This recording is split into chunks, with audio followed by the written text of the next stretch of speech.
अस्सलामुअलैकुम मेरे प्यारे बच्चों और मेरे प्रिय साथियों।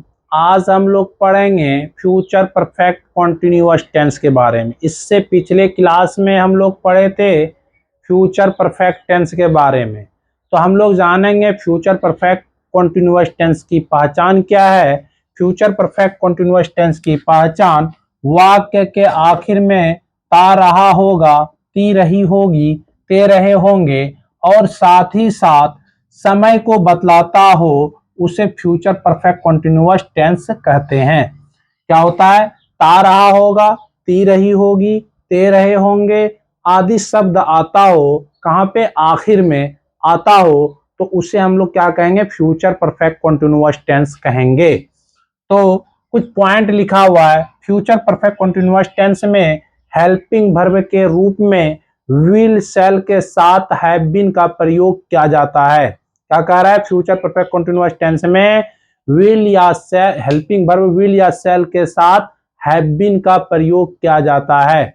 और मेन वर्ब के रूप में भी4, मेन वर्ब के रूप में भी4 का प्रयोग किया जाता है। तो बच्चों यहां तक में कोई दिक्कत? अब कह रहा है समय के लिए फ्यूचर परफेक्ट कॉन्टिन्यूअस टेंस में फ्रॉम और फोर का प्रयोग किया जाता है। क्या कह रहा है? समय के लिए फ्रॉम और फोर का प्रयोग किया जाता है। यहाँ पे नया क्या है? फ्रॉम। फ्रॉम जहां पे हम लोग सिंस का प्रयोग करते थे फिक्स टाइम के लिए, अब यहाँ पे क्या करेंगे? Future tense, future perfect continuous tense में फ्रॉम का प्रयोग करेंगे। क्या करेंगे बच्चों? फ्रॉम का प्रयोग करेंगे। जैसे यहाँ पे कुछ रूल दिया हुआ है, रूल को देखते हैं। रूल क्या कह रहा है? Subject will shall have been plus भी4 प्लस ऑब्जेक्ट फॉर या फ्रॉम टाइम प्लस रिमेनिंग।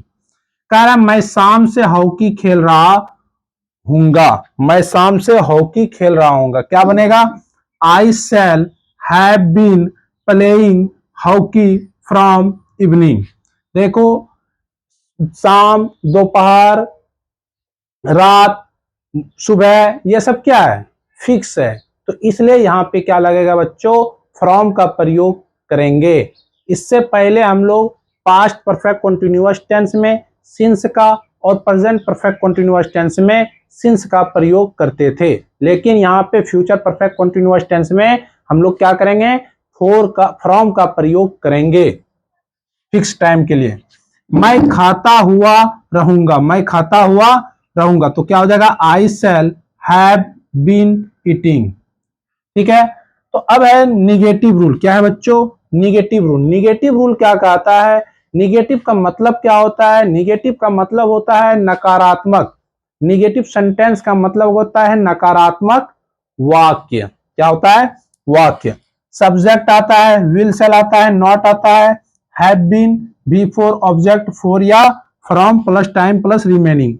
तो एग्जाम्पल के तौर पे लिया गया है कि वह 1 घंटे से नहीं पढ़ता रहेगा, तो क्या हो जाएगा? He will not have been reading for an hour. इसमें जो है फिक्स टाइम नहीं है, इसलिए यहाँ पे क्या किया गया है बच्चों? फॉर का प्रयोग किया गया है। तो बच्चों अब हम लोग आगे बढ़ते हैं। तो आगे क्या है? Interrogative sentence. हमने इससे पिछले क्लास में और कई क्लास में हम बता चुके हैं कि इंट्रोगेटिव में हेल्पिंग वर्ब का प्रयोग सब्जेक्ट से पहले किया जाता है। इंट्रोगेटिव सेंटेंस में हेल्पिंग वर्ब का प्रयोग सब्जेक्ट से पहले किया जाता है। तो जैसे यहाँ पे लिखा हुआ है विल या shall subject have been before object for from plus time plus remaining. इसको हम लोग स्ट्रक्चर के नाम से भी हम लोग जानते हैं। इसको क्या बोलते हैं? स्ट्रक्चर यानी नक्शा। तो क्या वह कुछ दिनों से बैडमिंटन खेल रही होगी? क्या कह रहा है? क्या वह कुछ दिनों से बैडमिंटन खेल रही होगी? तो इसका क्या बनेगा? Will she have been playing badminton for a few days. यानी फिक्स नहीं है, इसलिए यहाँ पे क्या लगा है? फॉर लगा है। तो बच्चों अब हम लोग आ गए interrogative negative sentence. Interrogative negative sentence क्या किसको कहता है? इंट्रोगेटिव का मतलब होता है प्रश्न पूछने वाला, निगेटिव का मतलब होता है नकारात्मक। इंट्रोगेटिव निगेटिव यानी कि दोनों क्या रहेगा? प्रश्न भी पूछेगा और नहीं भी रहेगा, ऐसे सेंटेंस को हम लोग क्या बोलते हैं बच्चों? Interrogative negative sentence. ऐसे सेंटेंस को क्या बोलते हैं? इंट्रोगेटिव निगेटिव सेंटेंस बोलते हैं। तो बच्चों यहां पे है, क्या वह दोपहर से पिक्चर नहीं देख रही होगी? तो यहां पे लिखा हुआ है will he not have been watching movie from noon. अब यहां पे कोई लुकिंग का प्रयोग कर देता है। तो बच्चों हम लोग लुक का प्रयोग किसी चीज को गौर से देखने के लिए हम लोग नहीं करते हैं। जैसे हम लोग किसी चीज को, स्क्रीन को देखते हैं तो हम लोग गौर से देखते हैं, तो इसलिए यहाँ पे क्या होगा बच्चों? वाचिंग का प्रयोग करेंगे। गौर से देखने वाली चीज के लिए हम लोग क्या करेंगे? वाचिंग का प्रयोग करेंगे। सी मतलब भी देखना होता है, तो सी का प्रयोग हम नहीं करेंगे।